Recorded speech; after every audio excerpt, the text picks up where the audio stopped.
Good afternoon. How are you? Well, it's a beautiful day out.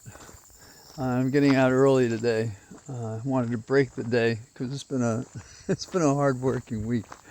The Thomas Jefferson says the temperature is 82. It feels just about right. It's nice. Humidity is 37%, and the wind is a breezy 2.8 miles. Now, I would think breezy meant stronger than that, but that's what Thomas Jefferson says the meteorologists all say, so there it is. The nation is in tatters emotionally. It cannot agree, and we're told basically by our leaders to stop talking about what's really going on, and then we'll all get along. So let's explore that a little bit. First of all, and you probably all know this by now, the 22-year-old son of a sheriff, James Robinson, told his dad what he did. And now he's in custody for killing Charlie Kirk. The charges will result in a court appearance on Tuesday. There'll be more details, I'm sure, but there are a couple of things that are interesting. He's a third-year student in the electrical apprenticeship program at Dixie Technical College. They haven't said it, but he must be pretty handy with a rifle. And the one that he allegedly used in the shooting was a Mauser M98 bolt-action hunting rifle. His dad, who I understand is the sheriff, and we'll clarify that as time goes on, probably is familiar with these items. And the conversation is that when his father tried to convince him to surrender himself, he said he would rather commit suicide. And I guess his father and perhaps others overcame that resistance. And they are taking certain security with him as to that. The reports on his Utah voting record is that he is unaffiliated with any political party. When he was 18, he's now 22, when he was 18, he could have voted, but it's not clear whether he voted in the presidential election. Now, on one of the cartridges, Robinson represented an Italian song.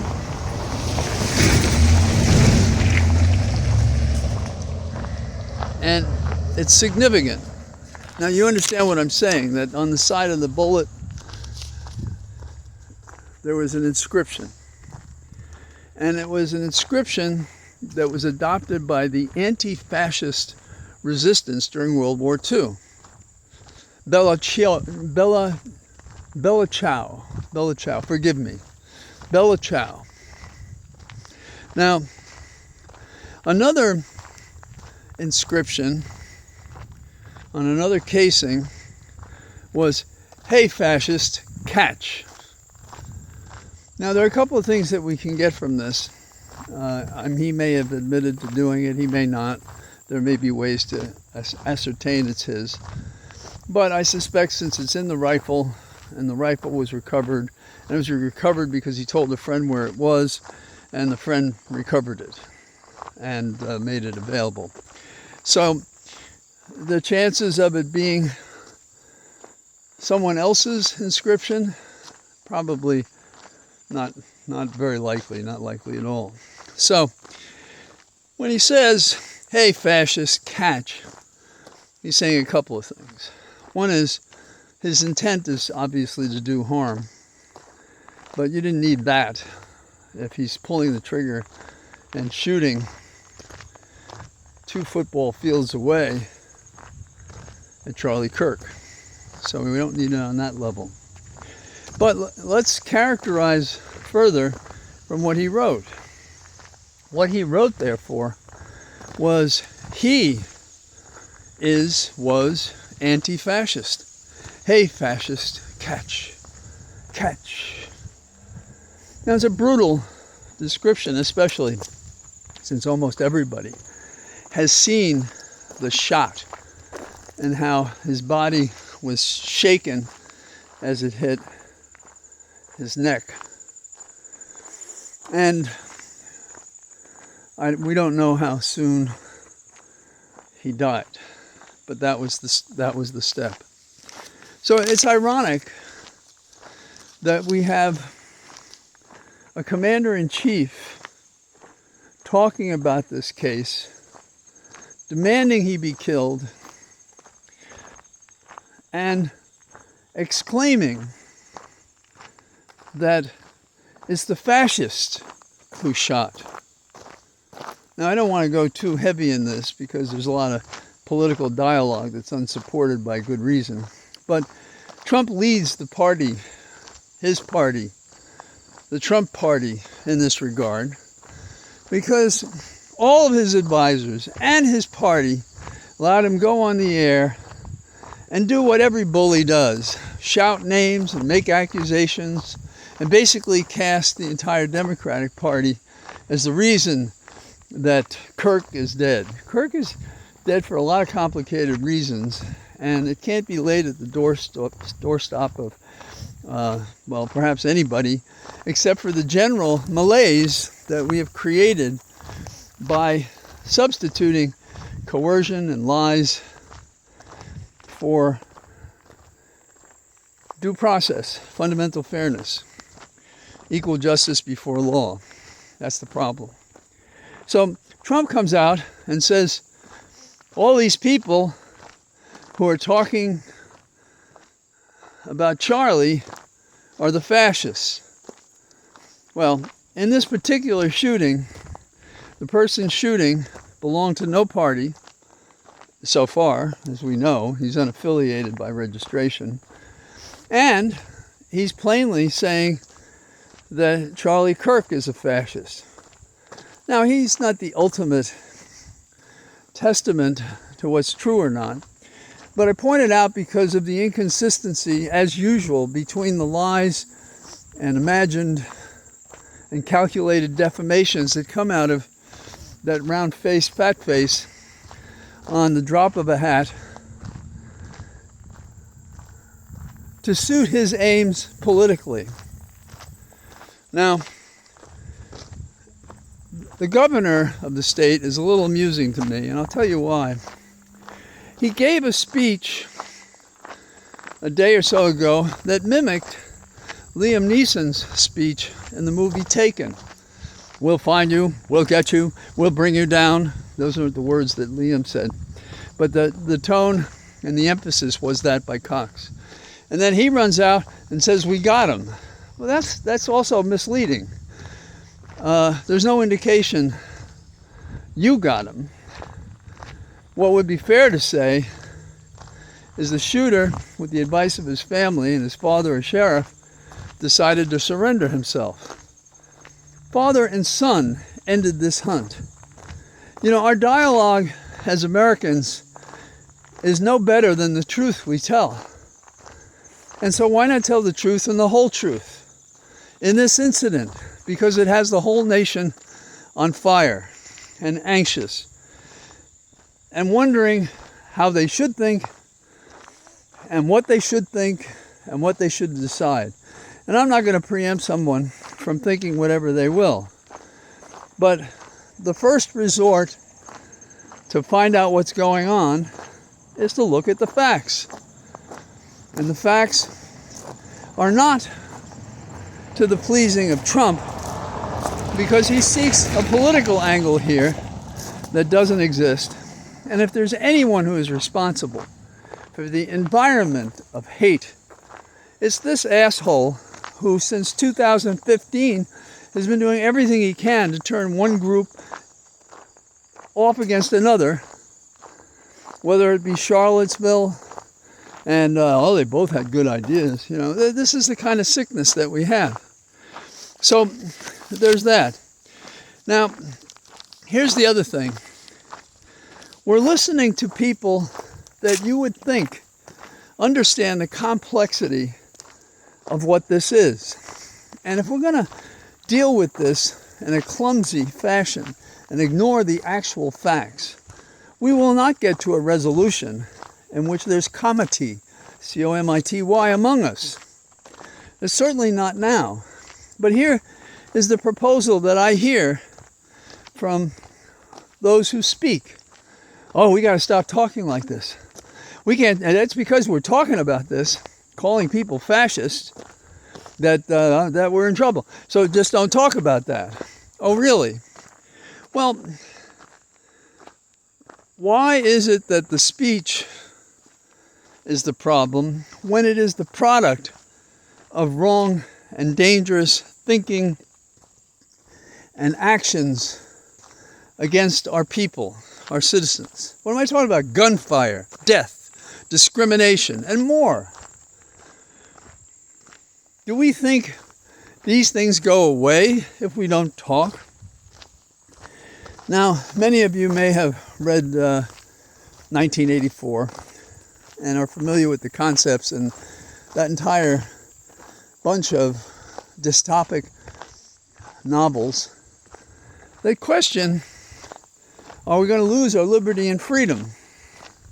And one of them, stated in 1984, the novel 1984, is newsspeak. What is newsspeak? Newsspeak is to introduce words and language we're supposed to use because it narrows the scope of thought you can have if you don't have a word or an expression that communicates what's going on.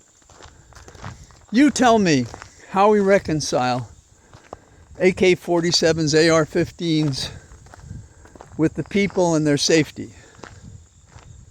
How do we reconcile that with the killing of children and innocents? How do we do that? How does a society figure out the significance of a president who pushes a button and a drone kills an individual somewhere in the world?